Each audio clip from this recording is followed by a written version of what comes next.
नमस्कार, स्वागत है आप सभी का। आप देख रहे हैं ग्लोबल अड्डा और मैं हूं आपके साथ पुनीत मिश्रा।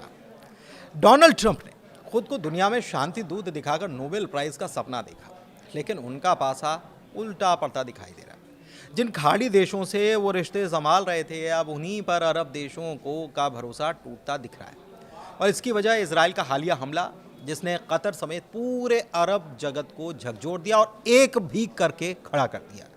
हाल में इसराइल ने कतर की राजधानी दोहा में एक इमारत पर मिसाइल दागी और इसमें ये कहा गया कि हमास के नेता ठहरे हुए थे, हमने उनको टारगेट किया। आईडीएफ ने इसकी बाकायदा जिम्मेदारी ली, इसराइल ने इसकी जिम्मेदारी ली और कहा कि हम ऐसा करते रहेंगे। तो इस हमले में न सिर्फ हमास के बड़े चेहरे मारे गए, बल्कि कतर का एक सुरक्षा अधिकारी भी जान गंवा बैठा। इसकी वजह से कतर समेत सारे अरब देशों में गुस्से की आग भड़क गई है।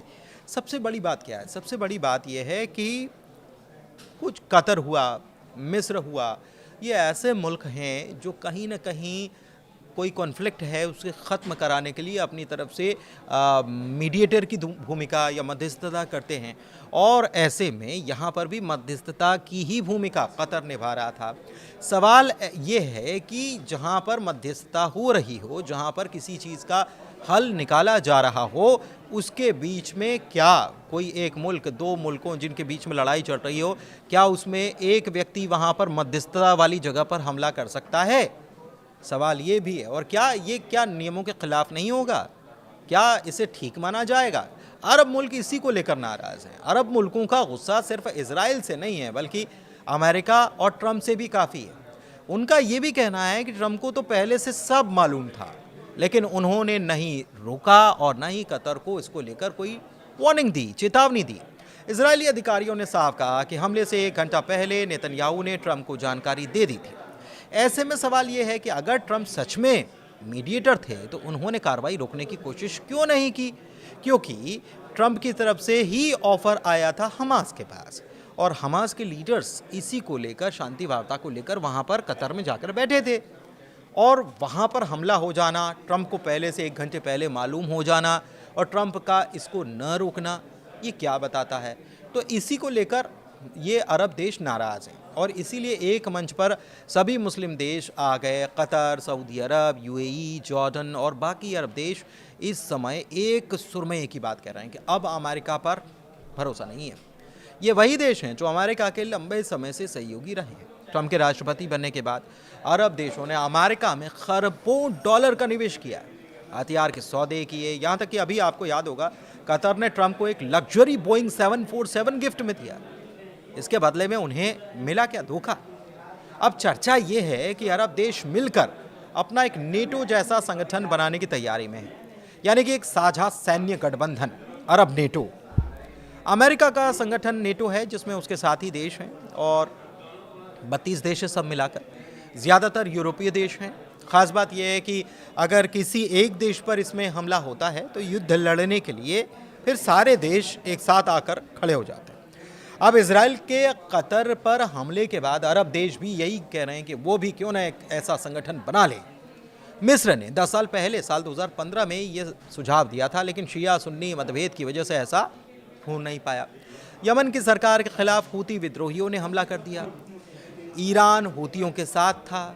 ये अरब देशों के नेटो टाइप का संगठन बनाने की बात सुन्नी देशों की थी और उसके लिए ईरान खतरा था, जहाँ पर शिया ज़्यादा है।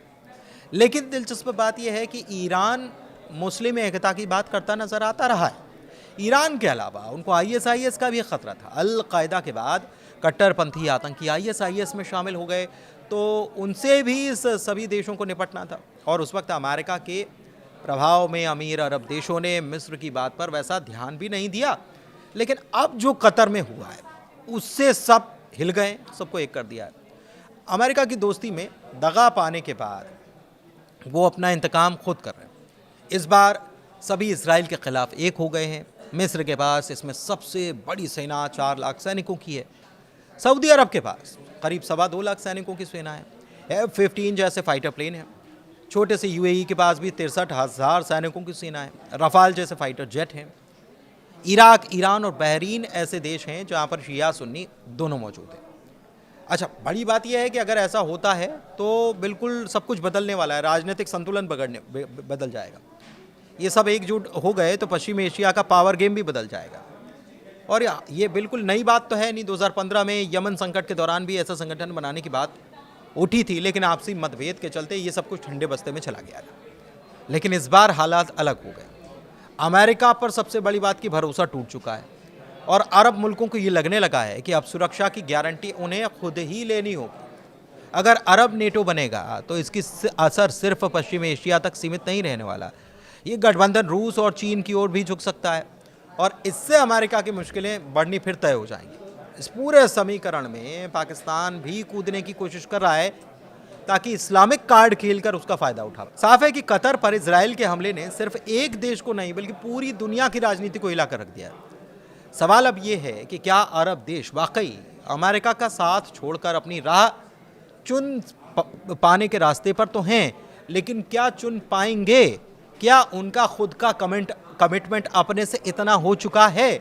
क्या एक हो जाएंगे? शिया सुन्नी वाला मसला तो अभी भी है। क्या ईरान को साथ में ले पाएंगे? उसकी भाषा बोल पाएंगे? सवाल कई सारे हैं और इनका जवाब भविष्य में छिपा हुआ है।